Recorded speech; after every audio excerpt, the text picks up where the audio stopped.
What's going on, y'all? Welcome back to another episode of Flow State with yours truly, Harry Mack. This just so happens to be the last episode that will be filmed in this studio. We're going to pay tribute to this room, man. Let's go. This is for my flow state. Add it, yeah. Y'all know we back at it. Ain't it crazy how the mind works magic? We gon' show you the method behind the madness, 'cause this is for my flow. What's going on, y'all? Welcome back to another episode of Flow State with yours truly, Harry Mack. This is a very, very special episode because this is the last episode of Flow State that we're going to be recording in this studio. Can you believe it? It's tough. It's tough. I got my man Sam here with me. Sam, what's going on? What up, man? How you feeling? I'm feeling good, dude. Bittersweet, though, like you just said, last pod in this studio. Yeah. Really crazy. I've been in this studio for a long time. When did we move into this studio? I think that was July of, I've got it right here, July of like 21? Yeah. July of 2021 is when we acquired the keys to this studio. Pretty crazy. I've done a lot of stuff in this room, so I kind of want to pay tribute to this studio space for this episode and sort of reflect on some of the awesome things that have happened within these walls. But for the last, I guess, year or so, roundabout, right, it's been sort of reoriented and set up primarily to function as the podcast studio. Every episode of Flow State has occurred within these walls. And as many of you know, my wife and I, unfortunately, lost our home in the Eaton fire in Altadena, as did thousands of other families. The wildfires in LA are obviously very well publicized and known about, but huge amount of loss throughout Los Angeles. Just a terrible thing that that happened, and I was directly impacted by it. And so we're displaced by the fire. Our living situation is going to be temporary. You know, we're kind of going to figure out what the next steps are and take a little bit of time. But unfortunately, because we're going to be in a temporary living situation and not necessarily close to this studio, we're not able to hold on to this studio. So we got to close this one down. And man, it's a bittersweet thing. You know, I'm somebody who likes to remain optimistic, you know? So even though, like, obviously this is a terrible thing that's happened with us losing our home, you know, I have to look ahead to the future. You know, I have to look forward and say, okay, well, what's the next step that we can take in a positive direction, right? And I think that's what we as human beings have to do when we're faced with struggles like this. So I'm not wallowing, really. I'm not. Of course, I'm processing the emotion, but I'm not just sitting around being like, wow, this sucks. Everything sucks. Oh my God, you know, this is terrible. Processing those emotions, but also looking ahead and looking to the positive direction of the future.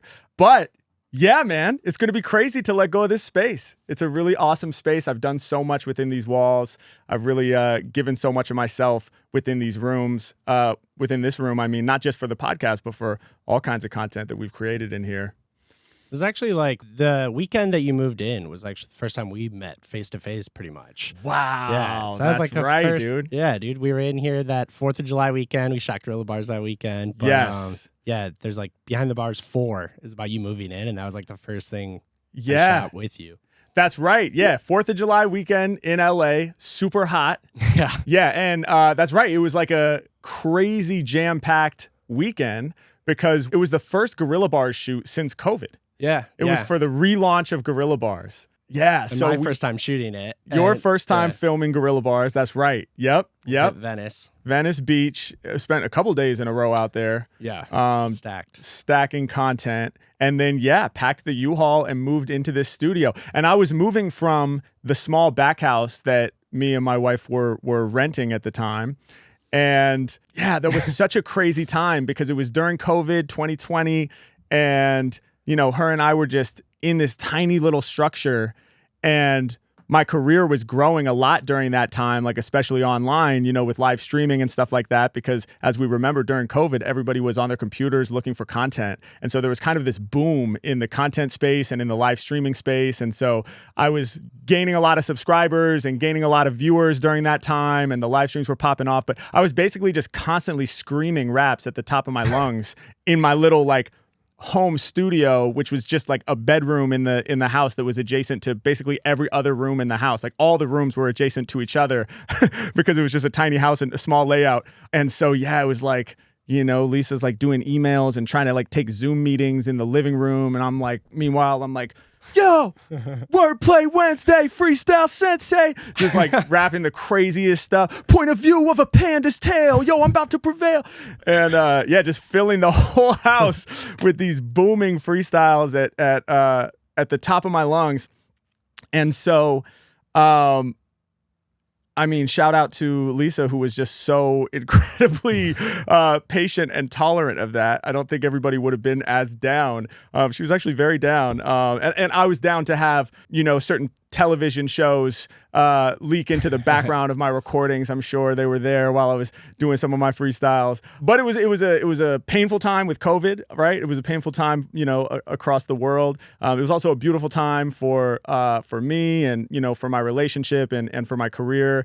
And for some self-development stuff. That's right around the time I stopped drinking and smoking weed as well, and sort of started focusing on, embracing sobriety in my life and exploring what that would feel like after years of using substances. And so, yeah. And so eventually we reached that point where it was like, I got to get out of this house. I can't keep screaming these raps full volume, rattling the walls of this little back house. And I think I, like so many people at that time, was just longing for a little bit of separation between work and home life, because it had just all melded together in such a, palpable way at that time. It was all just one stretch. And so, yeah, this place, man, this studio was the creative haven, the sanctuary.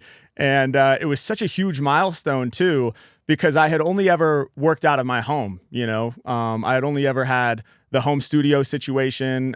In fact, before living in the back house, it was always just like I had one room, a rental situation, apartment shared with homies, or a rental home shared with homies. And so it was just like, you got your bed over here, and then you got your desk and your speakers and everything over there. And so that was how I had functioned up until, at least in the back house, I had a room that was dedicated to my music. But it's such a big milestone for any creative person, any artist, to achieve a level where they are able to afford to have a dedicated space, like a studio space. It's not guaranteed that you'll ever get to that situation.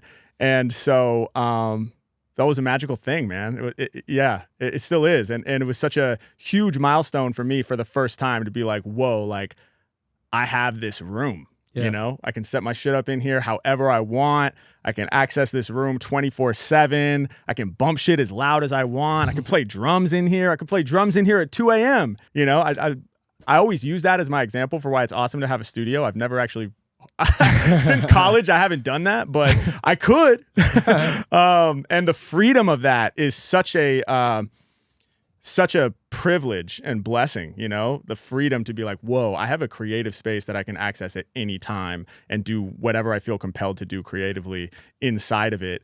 It's such a blessing. Did that make the impact on your just kind of like work process and day to day that you thought it would? Because like when you moved in too, like there was no podcast on the mind really, I don't think. How did things like shift around a little bit when you moved into this space?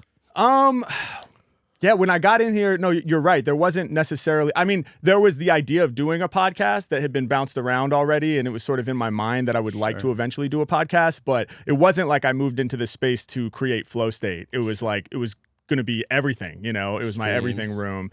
So did live streams in here. Omegle Bars. Yeah. We started we started with episode 46 of Omegle Bars series. So 46 to 100 from the original 100 Omegle Bars were recorded here in this room. That's dope. Yeah. It took some getting used to be honest. Any new space takes some getting used to, So when I first got in here, I was like, it's so quiet, like, I don't know. I was just so used to doing everything from my home, Yeah. So when I came here, it felt so official, it's like I walked through the common areas. This is a rental studio inside a larger studio space. There's like 15 rental studios or so within this sort of compound here. So I have neighbors all around me, other people, mix engineers, producers, songwriters, artists, whatever.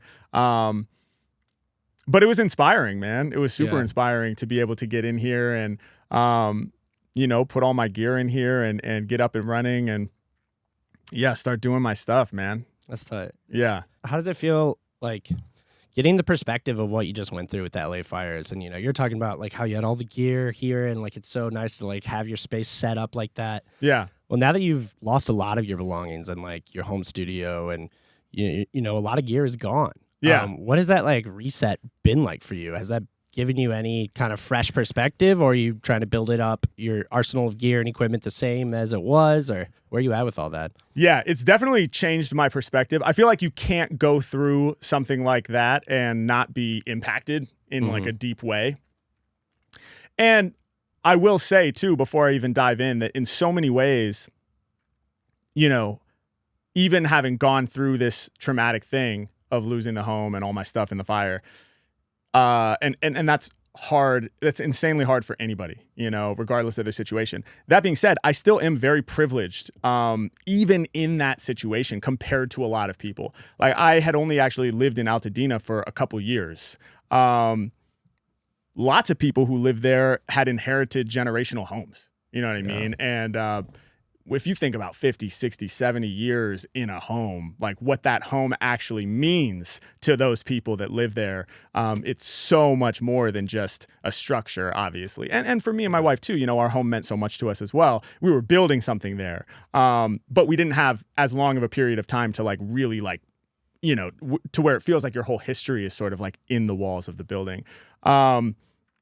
So yeah, heart goes out to everybody in that situation, people who lost their businesses and are still figuring out how they're going to start earning again. I can't imagine the stress of that. Again, I'm very fortunate that, I had this space still. I could come here and film, and some of my gear, these cameras, were here. And so it wasn't a total loss for me in that sense. So, there's a lot to be grateful for even in the face of all of this. But yeah, in terms of how it's changed my perspective, well, one way in which it's changed my perspective is I'm very focused on portability now. And when I had the house, I had a home studio there, and it was kind of like, okay, I'm going to be here for a long time. That's what I thought at the time, right? And so you feel planted, and it's like, oh, I can acquire bits and pieces and build out kind of like the perfect studio space, with the perfect workflow where everything is just planted and locked in. And I won't lie, that is really awesome. That there's a lot of comfort that comes along with that. There's a certain level of consistency. You can tweak it. You can get it just right. You can get it to where you almost like flip one switch and everything's on, and it's just ready to go. And like, oh, if I sit in this spot and turn this light on, it's going to look the way that I want it to look. And all of those things. But now, since the fire, I immediately was like, okay, holy shit, I lost all my stuff. What's the like minimum viable setup for me to like start creating again? That was like the first, after like processing the initial kind of like, I guess, grief of it, the like impact of it, where you're just like, at first you're just like, holy shit, like you don't even know what to make of it, or you don't even know how to express in words what's happening. You're just kind of like shell shocked, like what the, like when I first saw the picture of the house burned down, I was just like, what am I looking at? It doesn't compute. Yeah. I was just like, how, but after that I was like, okay, how do I get, I was like, I can't make anything now. What did you need? Like, were you just looking to get your vocals recorded? Were you trying to shoot Omegle? Like what were you trying to do? It was honestly, it was both. It was both because, as some of if you follow me and my content outside of the podcast, then that I've brought back my series Omegle Bars, which is me freestyling for strangers online via video chat, which I'm very excited to have brought back. So yeah, it was, I had wanted to bring that back. And then, so it was like, okay, what's the minimum setup that I would need to be able to record that content? And then just in general, like, how can I get back to a place where like, if I so choose, I can record my vocals, or if I so choose, I can film myself creating content. And yeah, of course, you can do that on a phone, but there's a certain, I need to be able to record the beat at the same time. And, there's a certain level of quality that I want, for my content as well. So, but yeah, now I kind of have a rig that fits inside a Pelican case, and I can a carry-on Pelican case that could fly with me anywhere in the world in theory. And I would still be able to make content or do a live stream or do what I need to do. And it's just funny, like the obsession with getting all the cool gear and filling a space on one end of the spectrum. And then immediately was like, well, that's gone. And then it's just like, okay, most compact, like minimum travel kit doesn't need to be fancy, just needs to work anywhere I go, hotel room, Airbnb, because you don't know what's next, you know? And so that's one thing that has become valuable and important to me is portability and just like the consistent ability to create. Sure. Wherever I happen to find myself and wherever I'm at. And, you know, it is interesting because, you know, again, I'm lucky because like we had insurance, you know, not everybody had insurance, so I can't even imagine. So, you know, when you lose everything, then like you get the insurance money and you're able to start piecing your life back together over time. And you can buy, in theory, you can buy back a lot of the stuff that you lost. Not everything, of course, but you can start to piece it back together, right? So there's that. But it is interesting to lose all of your possessions all at once. And take that with a grain of salt. I had the space, but most of my possessions lost all at once. It's like, it's kind of like easier to cope with than if we had just like, let's say, had a kitchen fire and lost like 20% of our shit, because it's so like final and instantaneous, and you just kind of like accept it all as like one chunk, kind of. You're just like, wow, that whole thing is gone, you know? And it's weird because I'm sure I'm still processing it and will be for a long time, but I didn't feel that like sad about the stuff, you know? Like there's a couple things where I'm like, oh, that sucks, you know? But for the most part, I was kind of like, oh, okay. Like, well, it was stuff, you know? And you always want to be careful when you say that too, because there was this tendency for people who weren't in LA and weren't directly impacted by the fires to like respond in comment sections and be like, it's just stuff, get over it, you're lucky to be alive. That's super toxic, obviously, because, you know, it's a very traumatic thing to lose all your things. It's a very traumatic thing to lose your home. And you need to be respectful of that. And it's more than stuff, you know, these things are meaningful to people in a deep way. And at the same time, you know, both truths are true. Like it is also just stuff, and it's pretty much, you know, most of it is replaceable. And in this really weird way, it's kind of like, I don't want this to come across the wrong way, but it is almost like a weight off of you in a sense, because it's like, well, I'm sort of lighter now. Like I'm more mobile in general. I'm kind of able to move about. Like, yes, there's the stress of not knowing exactly where I'm going to land and exactly what the next couple years look like, or even couple months. But I'm not really like anchored down, you know, in any way. And it's interesting to me too that some people opt to have no possessions, you know, like some people like live the van life, or like, you know, travel the world with a backpack and a carry-on and are just like constantly traveling, and maybe have a storage unit somewhere for a few odds and ends, but they prefer to live a lifestyle where they're not weighed down by their possessions. And so, of course, it's a terrible thing to lose everything in a fire, and in no way would I ever want to diminish that or say like, well, actually it's fine because now you're just light and mobile. But it still is fascinating to experience that feeling of being light and mobile, even though it wasn't by choice. And there are some benefits to that, you know? Yeah. I mean, the totality of it and like just the, you know, definitive nature of that happening so fast. I guess like if you like dropped a plate that you liked and it broke, you'd be pretty upset about it. But if you like there, you know, but like everything gone at once, I mean, I don't know, like. Yes, exactly. Crazy. Yeah, that's exactly it. Yeah, if you dropped one plate, you get pissed. It fucks up your day. Can you imagine? It's like, now I'm like, oh, well, it's like abstract fuck plates, dude. Like, straight up. I'm not even going to eat off them anymore. No, but it is. It's so true. It's just like, dude, like, and it's given me, it has forced me to really assess my relationship with material possessions in a way that I think in the long term will be very positive. Because now, like, yeah, I'm starting to buy back some stuff. Like I was wearing like the same outfit, this, and then I have one other pair of pants. Dude, for the last 2 months, I've had like 3 shirts and 2 pants, you know what I mean? And like, yeah, you don't need any more than that, you know, for sure. But I got so fucking tired of wearing the same exact outfit like every day. Like I got to a point where I was like, dude, I want to express something with what I put on my body. You know what I mean? And I'm not one of those people that's like super flashy or super materialistic or anything like that. At least I don't think so. I hope I'm not.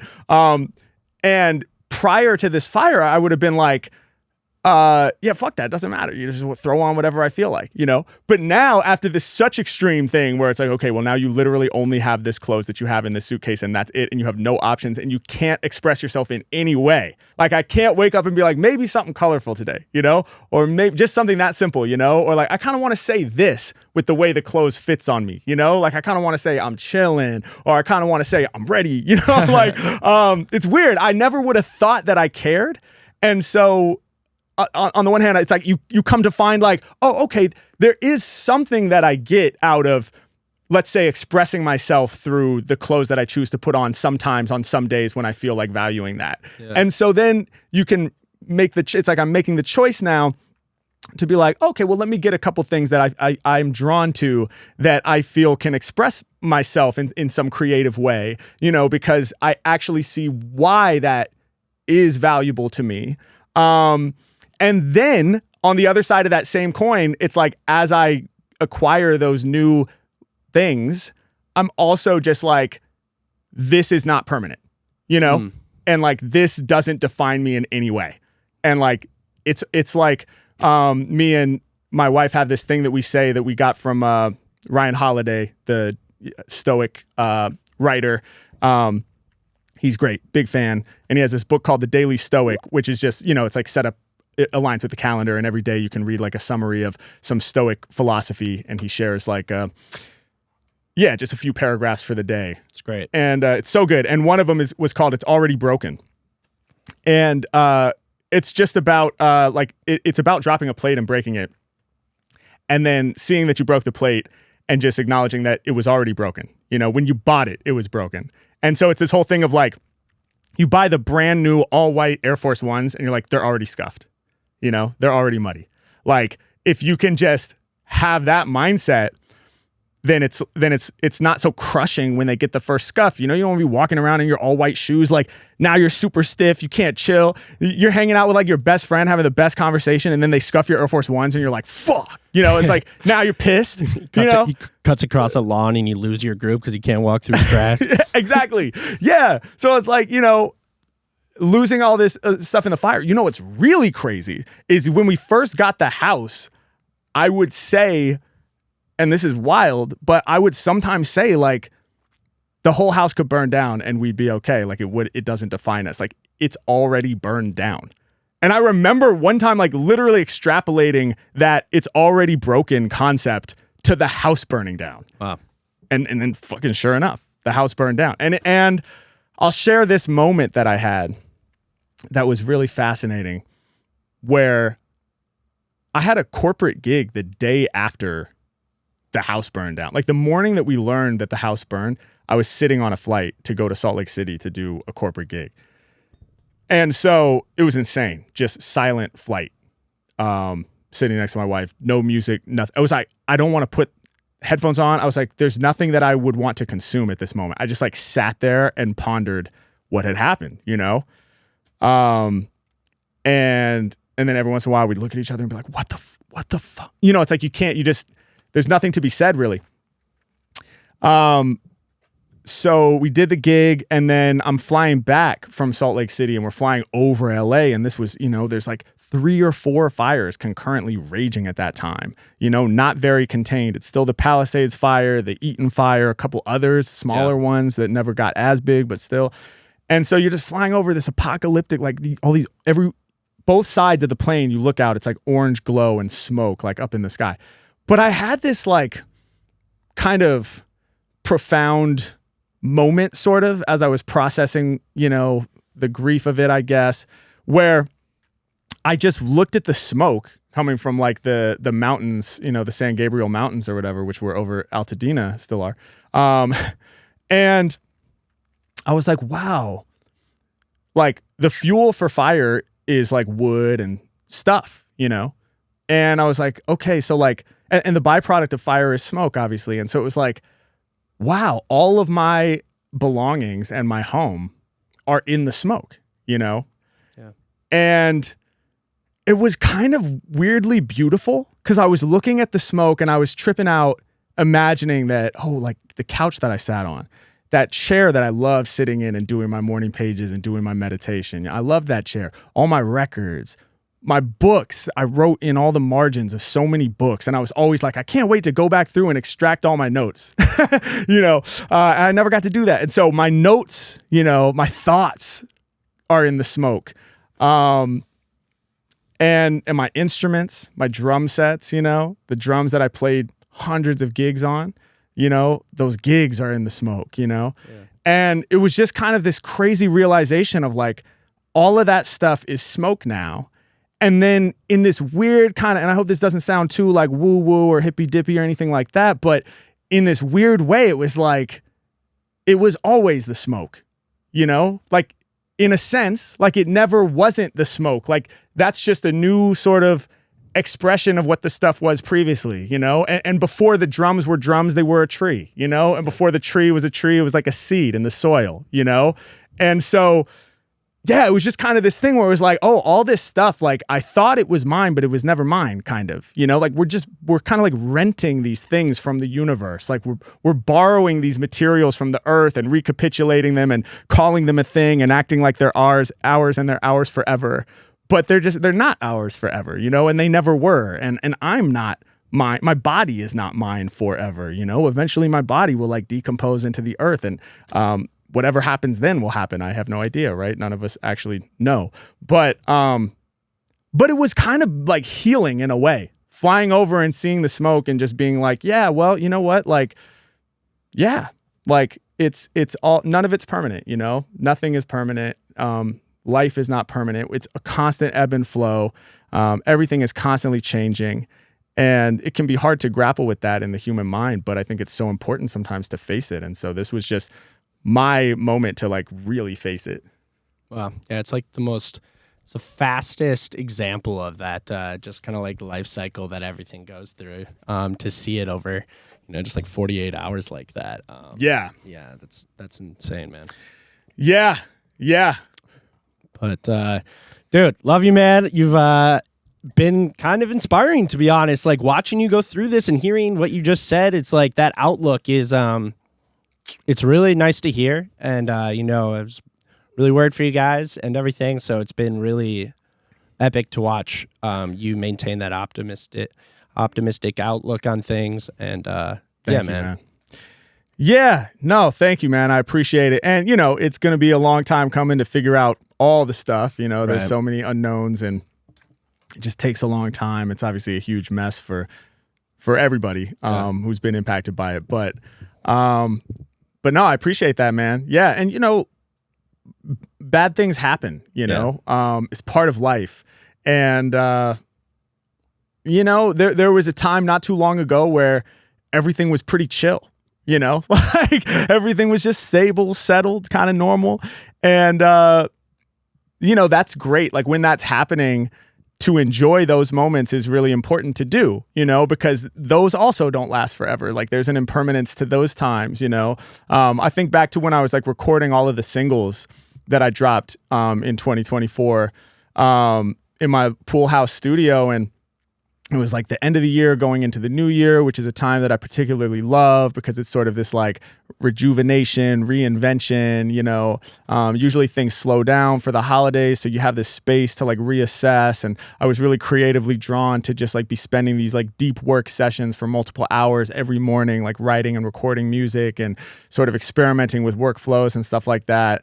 And there wasn't much chaos, it was just like a season of life that was more or less void of like super intense chaos. There's always little things percolating, but nothing too wild. And so, yeah, you got to enjoy those moments when they're happening because they don't last forever. And now I'm in a season of like, holy shit, like, God damn, the universe is like, try this on for size, motherfucker. It's like, okay, wow, holy shit. Now I have to rise to the occasion, and figure out how to navigate this and then recognize that this isn't permanent either. And eventually I'm going to get back to a place that feels stable, and there's ebbs and flows. And I will say a moment like this, cause I do try to find the positives even in these incredibly trying situations. It reminds you that you're alive, like for sure. Because when you're in those really comfortable times void of chaos, it's really nice.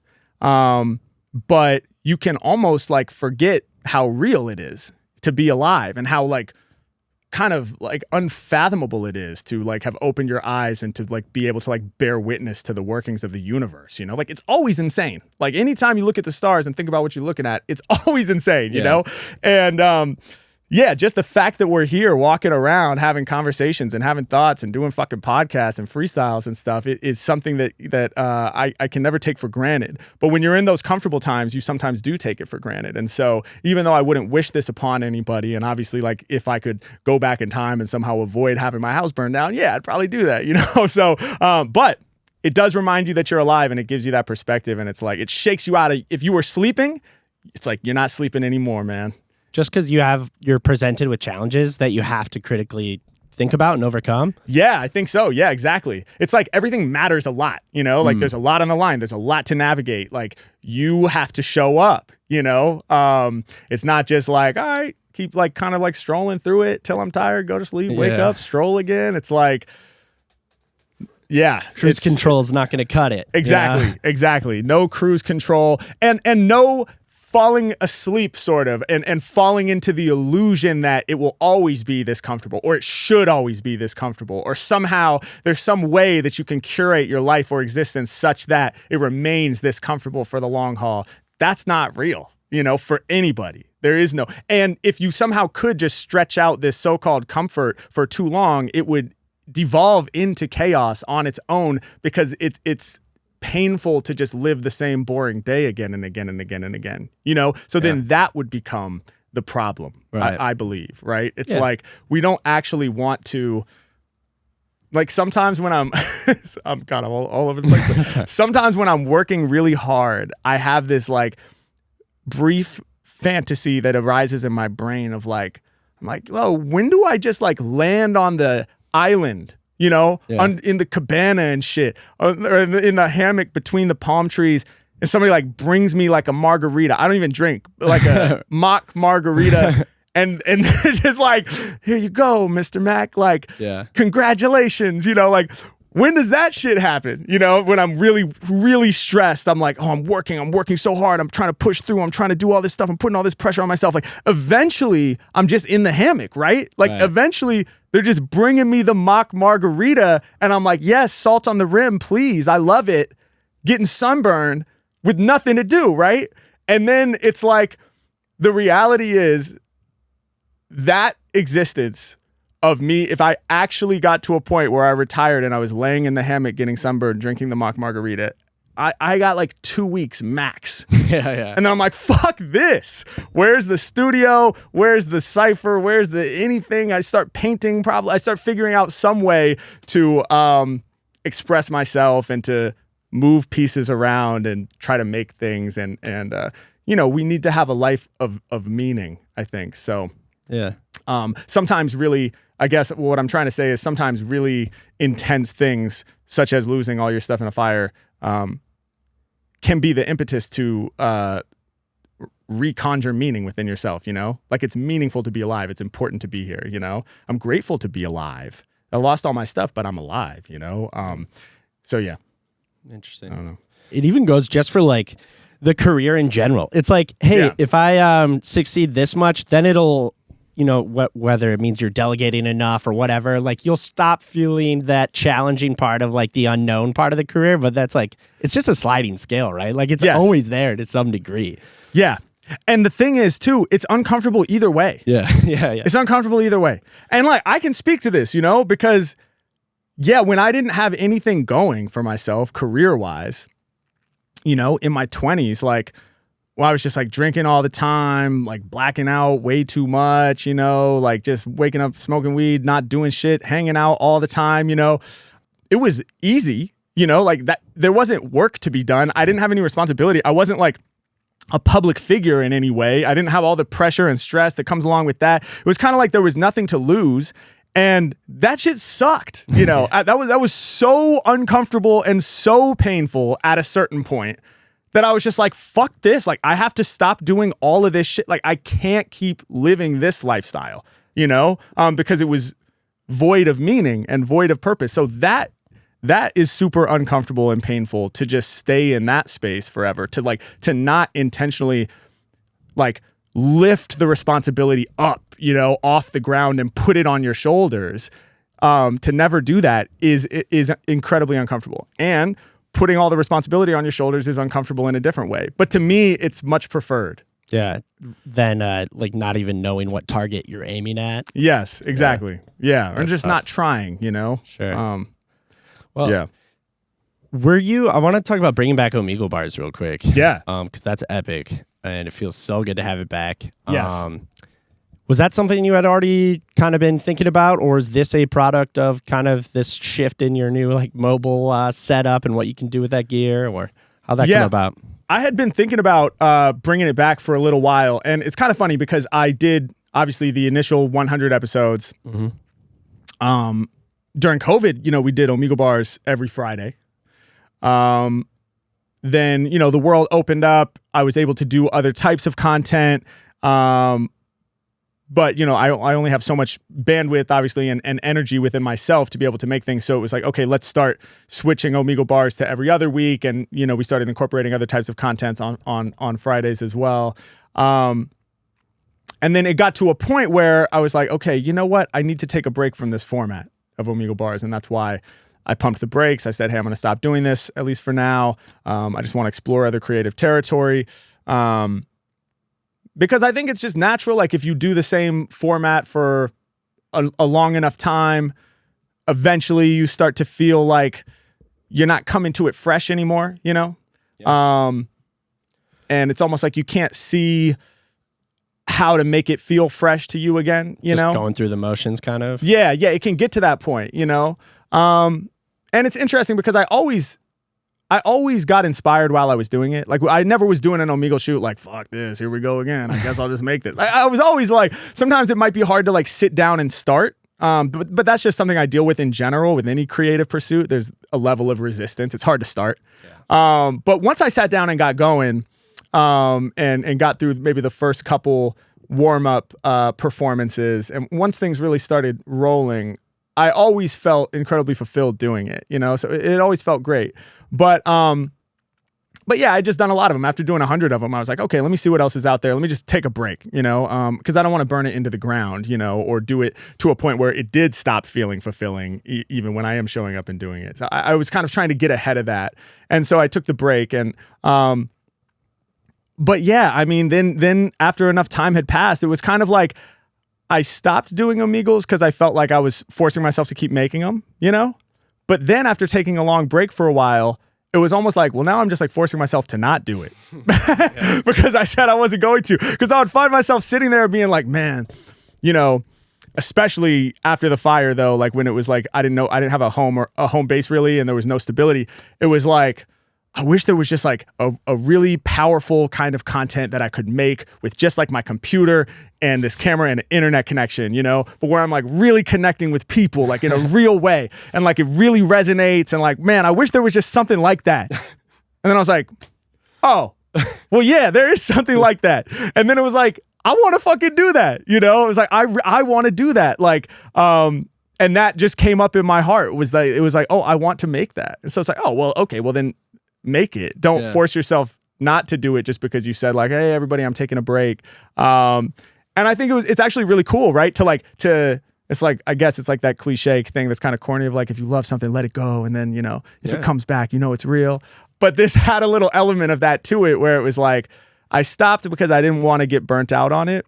And I didn't start doing it again until like the words emerged from my heart. Like, I want to make that. I was like, okay, I'll listen to that, And now I'm super excited to be making it again, dude. And I am like coming back to it feeling like totally refreshed on the whole vibe. Like, when you do something consistently for so long, sometimes little like formats accidentally get like locked in and they get etched in a little bit too much. Like maybe like the closing bars to my verse, would always just be sharper than a steeple when I'm rocking on Omegle or whatever, or it's your boy Mack. I really hope you enjoyed that. Fire, I'm going to keep using them. All of them. I'm going to keep using them, okay? I'm not hating on my signatures. But I don't know. It's hard to explain. Some of them are even less tangible or obvious, but things just can accidentally get a little rigid. For you know, you don't even notice that it happened, but you're just like, well, this is how this is done. And it gets a little bit locked in. And so the beautiful thing after taking this break is like everything feels kind of like mushy again. Like I'm just like, oh, it could be anything. You know, I don't even know what's coming out, you know? I don't even quite remember how it works. Like my first few interactions on Omegle were kind of awkward. After the rap, I was like, yeah, cool. All right, well, thank you, you know? Yeah. Which is great, you know, getting back to that space where it feels kind of like innocent and unknown That's dope. is really fun. Yeah, it's kind of like you gave it enough time to where it's like you spun around, like blindfolded a few times, and now you're coming at it from a totally different angle. Exactly. Yep. Dude, it hits now that it's back. You're right. Like the little break when it did come back, that first one, it's just like, this, like you remember that feeling, and yeah, dude, I'm happy it's back, bro. Hell yeah. Me too. Yeah, super excited about it. We're also preparing for Anomaly Tour right now as we speak. We're deep into rehearsal mode. By the time you guys see this podcast, I'm sure we'll already be on tour. I don't know where we'll be, but we'll be somewhere in the mix. Yep. And yeah, I'm just having a great time at rehearsals. It's awesome to be with the team so frequently. 3 days a week, we're together for 4-hour rehearsal sessions. Yeah, that's really great too, you know, especially like with everything that has happened. You know, I have a natural tendency to kind of like isolate and just kind of like separate and do my own thing. So it's great to, which is not always the healthiest thing, because when you're going through something difficult, I think like community and connection is so important. But it doesn't always come natural to me. I have this sort of built-in sense of like, I can handle it on my own. I will handle it on my own, you know? I don't know where that comes from. Seriously, I don't know, but that is a thing that I have like started to become more and more aware of, is like my instinct is to be like, no help. I don't need help. I'll do it. And it's not like an arrogant thing of like, I don't need help because I'm the best. It's just like I don't want to burden anyone. I don't want to like feel like I can't handle it on my own. I'm not sure, but it's not always healthy. So anyway, bringing it back to Anomaly, it's beautiful to be spending time with some of my best friends in the world, which happen to be, you know, the people who are on my team with me, which that in and of itself, I mean, the fact that I can say that and mean that sincerely is such a blessing. So it's been awesome, man, to be spending those sessions with the squad. And yo, this set. It's insane, bro. Woo! I'm so stoked for this tour. Yo, if you've seen me live before, Energy Exchange, Odyssey, both epic tours, man. Incredible. Super proud of what we brought on those tours, but I'm telling y'all, man, this Anomaly thing, it's next tier, dude. It's like, holy shit. Lots of new stuff for you guys, lots of fun surprises. I'm stretching myself in a major way, which is dope. Feels good, man. Yeah, and it's coming together so sweet. So we'll be out there. We're hitting the road in like a little over a week. Yeah. Getting there. We're like 75% of the way, maybe further through rehearsals. Yep. And yeah, dude, it's been good being back with everyone doing what we do. It's like kind of that flow state for ththose 4 hours, you know? Absolutely. And you know, it's crazy, but hey, if you lose your house, what better thing to do than go on tour? Right. Like I'm already, it's like, and that's the other thing, like having to be in like hotels and Airbnbs and stuff with like my luggage everywhere I go. I'm like, yeah, dog, I'm used to this. Yeah. I already know what this is, you know? We do this fucking 5 months out of the year, most years, you know? So, but yeah. I am excited to go out there on the road. It's its own like time warp when you're out there on tour. It's like a separate trajectory. I feel like it's like you step into a parallel universe and like the time for everyone back on normal Earth is like separate from the time that you're on tour, and then you just like get dropped off back in reality and they're like, all right, good luck. So no, I'm super excited, man. And these are the biggest venues I've ever done. So excited to, you know, see how many people show up and how much energy we can bring, man. I know it's going to be legendary. I think it's going to be one of the sickest shows, dude. Just one of the sickest shows. I'm just saying it like bluntly like that. Yeah. It's so dope. It's got so many different things going into it. Hell yeah. And the squad's killing it, man. I can't wait to get out there. Absolutely. Well, dude, maybe we reflect on some of the other things that have happened in this room real quick. Just as a tribute to this room, because like we said, it hasn't just been Flow State, it hasn't just been Omegle Bars. And Sam, thanks for pulling some of these dates and stats here. Rap Coltrane EP.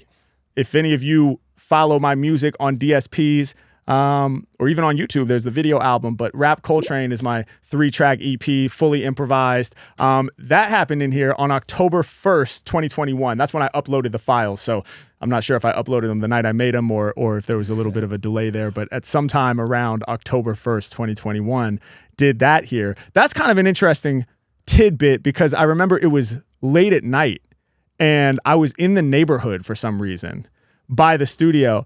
And I'm not usually like the late night creative these days. I used to be in college, but my sleep schedule was like complete chaos at that point. But I really liked staying up late and working back then. But I don't know, the last like 6 or 7 years, I've been more of a like try to wake up early and do my creative work, between like 10 a.m. and 2 p.m. or something like that. But yeah, for whatever reason, I was in the neighborhood close to the studio late at night and I was like listening to music on my headphones while I was walking the street.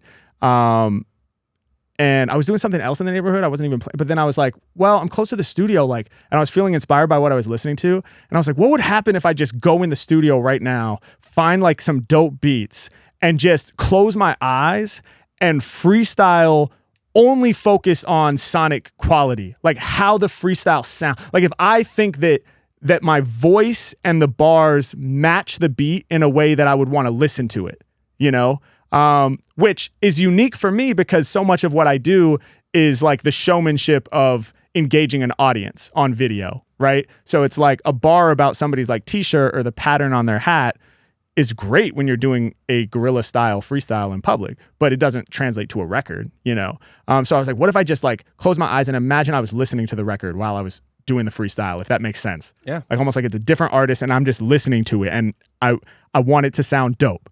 Sounds pretty obvious, but for me, I was like, let me try that. And so I came in here and that's what I did. I recorded those 3 songs that ended up on Rap Coltrane.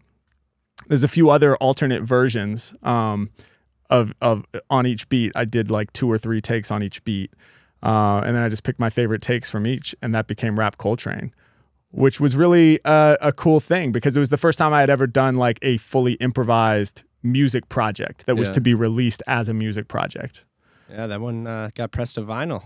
Yes, pressed to vinyl indeed. I was looking to see if I have it on this wall, but I actually don't have that one. But did you know you were going for like a 3-song EP? Did you know what you were like? Did you have that goal in mind to like be packaging this into a product?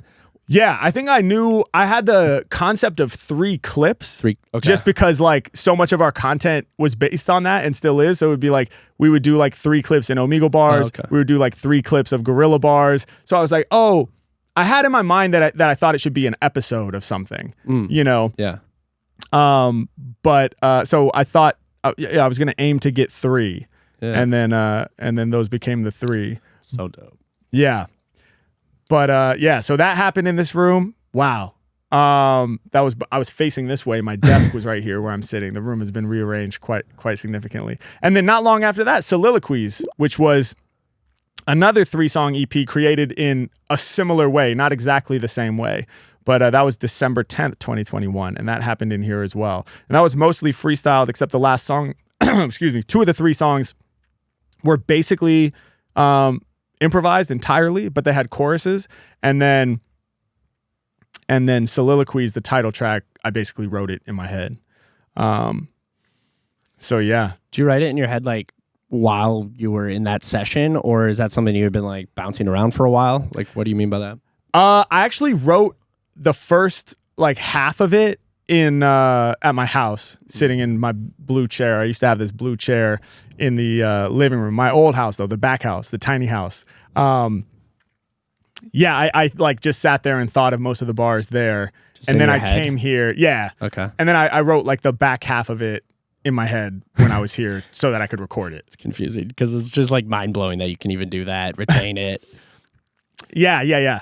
It's I think for me, because like as long as I can memorize it and not lose it, then it just feels more efficient because it would take so long to write it. So yeah, whatever works. Like, let me just like record it in my head, and just get it on the mic, And I also think for me, I feel like I lose a little something like if I transcribe it, you know? Yeah. When it's in my head, it's like living as this like audio recording. It's like an aural thing, you know, inside of it's like sound. It's like I've imagined the sound, not just the language of it.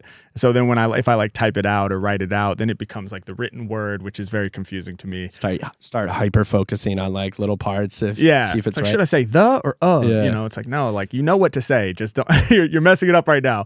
How fleshed out is it? Like when it's in your head, like, is it word for word or is it kind of like concept and like rhymes involved? That one, it was basically word for word. It was basically wow. like I wrote it exactly how it goes. Yeah. But there is a hybrid strategy that I've actually really been loving recently that I use for a lot of stuff, like the city freestyles that we've been doing to promote Anomaly Tour. If you guys follow me on short form socials, I've done a freestyle for every city for the tour. And like, so for those, it's not composed word for word, but I do think of like, what are the references going to be, you know, because I'll try to learn about the city too, so I can like shout them out in a way that's meaningful, and just do the knowledge, you know, out of respect to these cities that we get to visit. Like, I think it's cool for me to like actually take the time to try to familiarize myself a little bit with the local culture. But yeah, for those, I don't know word for word what I'm going to say, but I have little like targets that I want to hit. And I might think of like, oh, this would be a cool flip of that word to make a bar with this. Okay, I'll work that in. And that's really fun and exciting because the exact flow and wording of it is like being revealed to me in real time. But I know that there's enough material that's going to be dope to elevate it. Yeah. So yeah, like to explore. And then December 4th, 2023 was the first episode of Flow State. Yeah, man. Wow. Incredible. So sick. Let me shout out the guests we've had on here, man. Yeah. Pull that up. For those of you who have been following along, this is crazy to me because I've been documenting my journey as an interviewer. You know, I had done some interviews here and there, like virtually, you know, on Happy Hour, the original like version of Happy Hour that was on Twitch. We would bring guests on and stuff like that. But it's a whole different ball game to be interviewing people face to face in this space. And you know, yeah, it's something still where I get nervous before I do the interviews, you know, because I want to do a good job, and figuring out how to prep for the interviews and figuring out how to map it all out has been such a fulfilling journey for me, and something that's been so rewarding and something that's been exciting to work on. But man, just looking through this, shout out Sir Jazz, my DJ. He'll be out on Anomaly Tour. You already know what it is. First guest on Flow State. Josh Harmon, Rick Glassman came on here and reset the whole camera structure for our podcast. Daru Jones, Coast Contra, that was a legendary episode. Rainn Wilson, aka Dwight Schrute, the Pocket Queen came and tore it up. Tony Hawk, man, having Tony Hawk sit in that chair, that was nuts, dude. Bobby Flay, shout out to Bobby Flay. I had so much fun with him. Peanut Butter Wolf of Stone's Throw Records. Dame Funk. And I guess I'll say it because I think it'll be out by time. And if not, just censor it. Eric the Architect, man, who I loved having on here. And we actually got to kick it for a couple hours after the pod as well. And it was a great time. He's a great person. All incredible guests. Wow. All inside these walls. And when I read through that, man, I do get emotional, you know? I really do. Because it's like, man, this is a special place right here, man. Yeah. So many awesome conversations. So many awesome people have come in here and blessed us with their presence and blessed us with their knowledge and taught me things and taught us all things collectively as a crew, as an audience. Yeah, man, so special and so much personal growth for me, you know, being with these people and yeah, just getting to share this space with such incredible human beings, man. It's beautiful. Yeah. How does the Mack that walked in here first for the first time differ from the Mack that's going to walk out of here pretty soon for the last time? Wow. How have you grown? Man, that's a really good question. I think, well, first of all, the Mack that walked in here, if you've been like, you're going to interview Tony Hawk, you ready for that? I would have been like, hell no, what are you talking about? So I feel more confident as an interviewer, you know, just from putting these reps in. I still got a long way to go, but that's definitely one way that I've grown. You really have, dude. You're really good at that. Oh, thank you, man. Yeah. Well, I appreciate it. It's been fun to watch.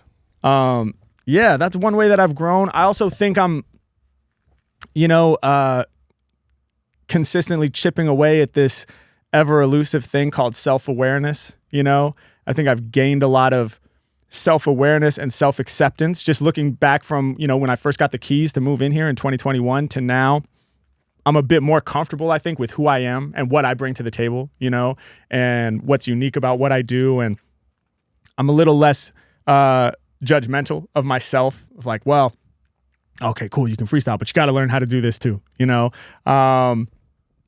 Some of that voice has quieted a little bit, which is cool, and that's an ongoing journey for me, obviously. But yeah, man, I'm just and honestly, dude, the first rehearsals for my headlining show were in this room too. Yeah, you kind of like developed the whole format right here. Yeah, before I had even tested the fully improvised live show concept. The first gig was in front of 50 people, which I've talked about on this podcast before. Our rehearsals for that show were in this room. That's crazy. Yeah. That's actually crazy. Those were fun. So if I think about it in those terms, dude, the guy that walked through this door for the first time had never done a headlining show ever for any number of people as a solo artist. Wow. And then I'm walking out of here now having done like over 150 shows, man, and doing shows in Europe and doing shows all across the US. We're about to be in the biggest venues I've been in yet in my career. Like, that growth is actually insane. And the guy that walked through the doors to this studio didn't know how to have people submit random words through a QR code so I could show them on a screen. I figured all that shit out in this room at that computer, just frantically 80 tabs open on Google Chrome. How do they get the video on the Jumbotron at NBA games? Like Reddit forums, like, how do I do this? How do I show people's faces on the big screen? How do I collect words? How do we auto ingest them into PowerPoint? Blah, blah, blah, blah, blah. Like, wow. You know what? It's crazy because you asked that question, how have I grown? And I feel like nothing frames it for me, the amount of growth that has actually happened, better than that.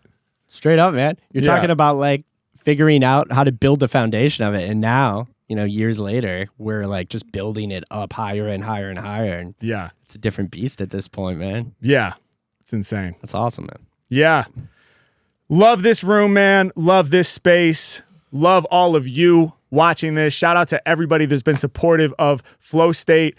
It's been such an honor to do it for you in this room so far, but we are not going anywhere. I also want to thank you guys for being patient with us. Obviously, the cadence of the podcast has been wonky since the fires. We had to kind of put this on hold for a while, but yeah, Flow State is not going anywhere. I don't know exactly where it's going to be made or how it's going to be made. We might have to do some virtual episodes for a while or figure out a workflow that makes sense. But I definitely 100% plan to keep bringing this podcast to you guys. I really enjoy doing it. It's awesome to see the feedback from you all in the comments and to hear from people who are enjoying watching and listening. I appreciate you all so much. Thank you for showing up.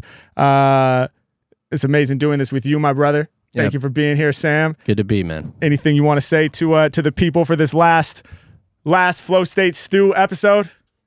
Not really, dude. I mean, it's bittersweet today. I love the pod, and it's slowed down a little bit, but like, I know the whole time it's got a strong future ahead. And I guess the only other thing is like, can I get a freestyle real quick?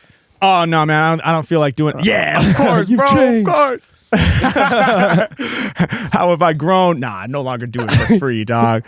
I have a minimum pay requirement. Yes, of course. We're going to close this thing out the way we always do. Yep. The last Flow State freestyle in this room, y'all. We're going to try to do these walls proud. You know how it goes, man. Let's rock it.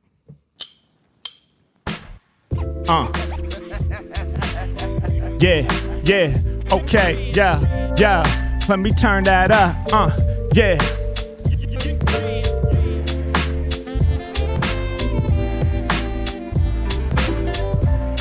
Yeah. Okay, yeah. Can't believe it. I gotta do my duty though. For the last freestyle up in this studio, so much has changed. We doing the most. Over the years, I've been through so much growth. Yeah. Yo, the job of rapping Mack about to get it done. Walked through the doors back in 2021, fresh off of COVID. I had to do my thing. It's hairy. I needed my own creative sanctuary. I had to get outside of that tiny home so I could open creativity within my own zone. Cause my freestyles was rattling the crib, both me and my wife in this tiny place where we live. lived. Yeah, so many can relate. Getting through COVID was difficult, there ain't no debate. But once I got this space, felt like I seen the light at the end of the tunnel. My own screen, my own mic, my own booth, my own way to lay down my own tracks, my own opportunity to truly hone Mack. Yeah, that's raw facts. Yo, it's such a blessing. So I had to hop up on this mic and send a message. I had to grip up on it, rock the people hard. Many episodes were filmed for Omegle Bars. Many legendary moments went down. Was working on something profound that's developing my sound. I remember late night, I was walking through the neighborhood, bumping something dope in my headphones. The flavor's good, feeling mad inspired. I'm close to the mic, I might as well drop by to see if I can spit the fire. I close my eyes and imagine how would it sound if I wasn't entertaining but strictly just rapping. If it wasn't about me grabbing these random words, but instead just about flipping styles that are absurd. So I opened up and I spit the flow flames, and what resulted was the project Rap Coltrane EP off the top. Then they were all feeling me, so I had to follow that one up with Soliloquies. One after the other projects was pouring out of me. Where we about to take this next? Damn, I guess we about to see. Walk through the door, can you believe it? My bro hadn't even done one single headlining show. I had a plan in my head of touring the earth and blowing people's minds with the freestyle verse. Doing shit unrehearsed, live from the stage. Not something I had written, but finding ways to engage with the audience. Make 1,000 people get hyper. How can I scale up the size of the cipher? How can I hop on stage and just spit the free in a way where everyone can see what happens visually? Had to do a lot of research just to make it universal. Me and Jazz in here for the first rehearsal. It was tiny, it was packed, we hardly even fit. But he was on the decks and I was bringing live spit. It was beautiful, we knew it had the potential. See, would it work out? Yo, eventually we'll find out. First show for 50 people at the lab, and best believe they all went mad. We rocked the double header and we saw how far we could take it. Hey yo, these walls right here are truly sacred. So much has been developed inside, so many opportunities, just honing my vibe, honing my craft, dealing with the pain, dealing with the joy, and everything that's flooding my brain, dealing with all the emotions we experience as humans. When I think about leaving, yo, the thoughts are all consuming. It's bittersweet, but yo, we on to the next, on to the future delivery of text. Peep how I maneuver and I keep it going smoother. I'ma grip up on this MIC and send the message through you. Yeah, get with it. When I spit, I start to go ape. Yo, every single episode of Flow State happened right here, and Tress has been a blast. Shout my man for being the first guest. Sir Jazz came through to get it going. For these moments we were starving. Daru Jones and my man Josh Harmon. Rick Glassman came through and played director. Tony Hawk spun us 900. Respect to the greats who sat here. I came through to rock the phrase. Cooking up when I be rhyming like the legend Bobby Flay. Bless me with the cookbook, got it on display to this very day. Listen to the freestyles that Harry sprays. Yo, I'm all up on it, y'all know how it goes. We navigate through the ebbs and flows. Some days we're comfortable, it's all the same.